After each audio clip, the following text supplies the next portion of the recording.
For the first time ever in recorded history, California's population has declined over the past 2 years. California has seen a net loss of 135,000 people in 2020 and 117,000 people in 2021.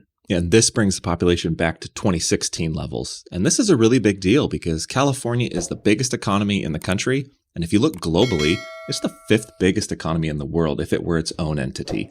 And that's the same as the United Kingdom. Yeah, I mean, it's pretty important in terms of how important California is in relation to the United States and arguably the global economy in general. Yeah, so to see net outflows of people is a pretty big deal. Right. And so where are these people going? So according to data shows that they're going to states like Texas, Arizona, Nevada, Washington, Oregon, and Florida. So Peter, if you were to guess, what is the common theme amongst most of those states right there? A few of them have no state income tax. Exactly. That's a big one. When you look at surveys of why people are leaving, it's tough to track exactly. There's a whole host of reasons why somebody might leave, but taxes is always a big one. Exactly. Yeah. So quality of lifestyle. I mean, I think that this probably has a theme in terms of just cost of living in general. But, But yeah, I mean, taxes here in the state of California, the great state of California, can be a bit burdensome. Yeah, we have the highest state income tax rate by that highest marginal rate by a couple percent over Hawaii. We have no capital gains rates. And then there's some unique planning things like HSA contributions aren't deductible. 529 plans for K through 12 are tax as ordinary income and a nice little 2.5% penalty. So there's just unique things that California has in terms of state income taxes that for sure cause people to look elsewhere depending on their career growth. And as well, retirees, you mentioned cost of living. That's a big one. Somebody moves to fixed income.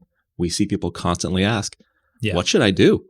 Yep, especially if you develop some type of a portfolio, whether it's a real estate portfolio or you have some type of pension income on top of Social Security, you may unintentionally be in a higher tax bracket. And those incremental marginal tax rates at the state level can really push you over the edge if you're trying to have a comfortable retirement. Yeah. And another big one is work from home. We've seen this boom over the past couple of years. Now that people have flexibility, we'll use the example here of the Bay Area. If you work for a tech company and now all of a sudden they let you have flexibility where you live, a lot of people are looking at, wow, should I go elsewhere? Do I have to live in this extremely high cost of living, high home prices?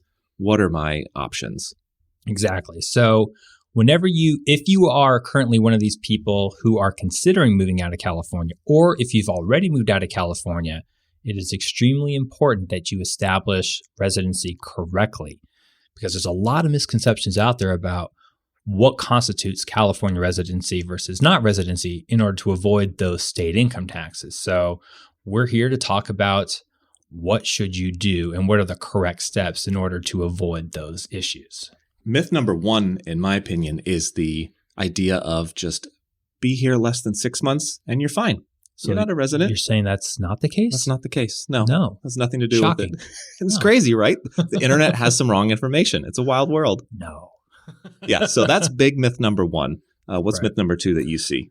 So myth number 2, if you're not working in California, let's say you're living in Texas or another state elsewhere, but you're working for a California-based company, therefore you are not subject to California income state taxes itself. Yeah. And this one can definitely get a little complicated. If you're a typical W-2 employee, say you worked at Google, now you move to Texas, you're not going to pay California state income tax when you move there. But it gets complicated when you are a sole proprietor or you're a contract worker. Yep. You see this type of thing with athletes, right? In an NFL game, somebody goes and plays in California, they're going to be taxed on that pay that they earn while in California. Correct. And then if you're just a 1099 worker, there's a lot of nuance to where was the benefit of that work. You very well might be taxed in California based off of you benefited a California company.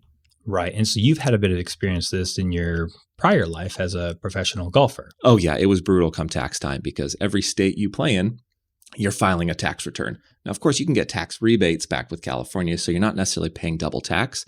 But it works that way when you're going to different countries, you're paying tax there. And every single state, you're filing a return in that state. and it's not fun. It's a tough process. So you seek professional help. Yes. It was. I went down a deep rabbit hole of taxes years ago to try to figure out what's the best way to do this.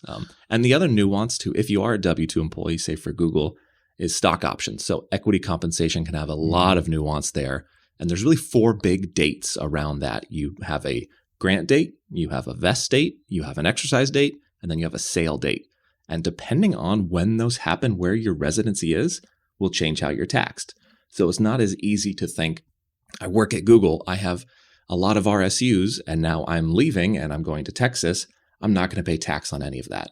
It's not quite that simple. It doesn't work that way. And so whether it's stock options or restricted stock units, California generally has a day's work that they apply where they'll basically do a pro rata rule of, okay, depending on where you moved your residence during these big 4 dates, you might be taxed on a pro rata rule. So when you do start getting that complexity, it's time to look at some options as to making sure I'm following the right steps to declare domicile in a different state.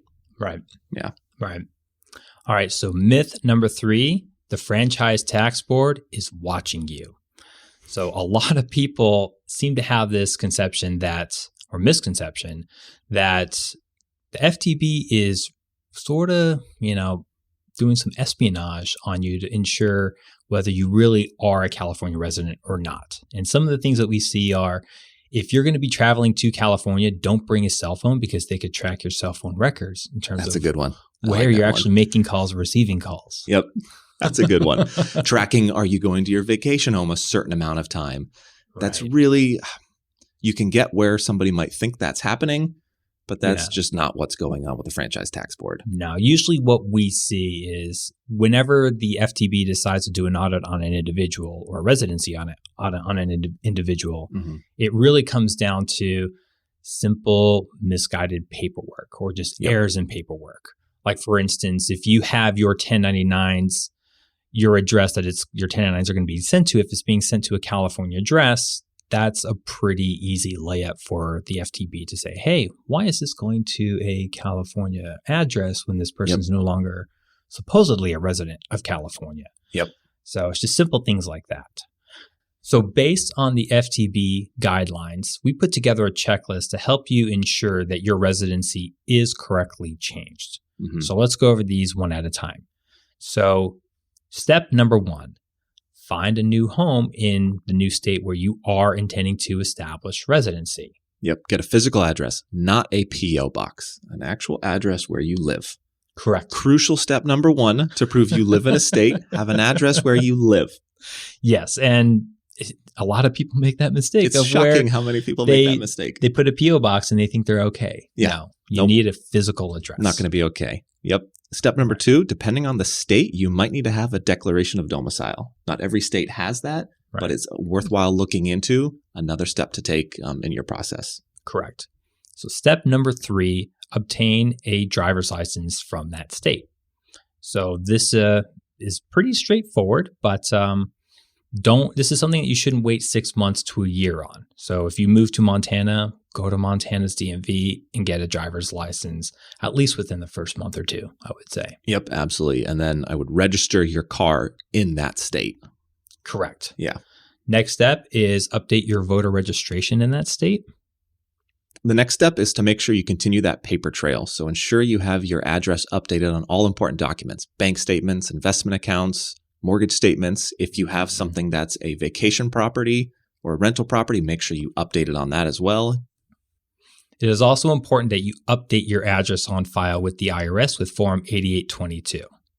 Then you want to establish accounts with utility providers at this new address. So get those turn-on dates matching when you're moving domicile. If you have children, it's also important to make sure that you are registering your kids at the new school that they intend to go to. Yeah, and another one that's overlooked, find new healthcare providers for your family. That's a big one. They want to see that you're hiring professionals in your state of residency for things like healthcare. Correct. Yeah. Register any pets. I know that one sounds kind of strange, but it really does help in ensuring that you do have residency in that state. So register your pets within that state. And if you have any professional licenses with your work, you want to make sure that you update those to reflect your new state of residency. Yeah. And also establish yourself within the social circles within your new neighborhood. So that's places of worship, any social clubs, things like that, making sure that you are really, declaring that you are a part of this new community.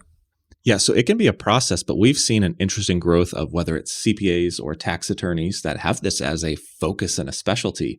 Yeah. We've seen some that are moving strictly if you're trying to change California residency. Some do a lot of work if you're leaving the country and you're becoming an expat.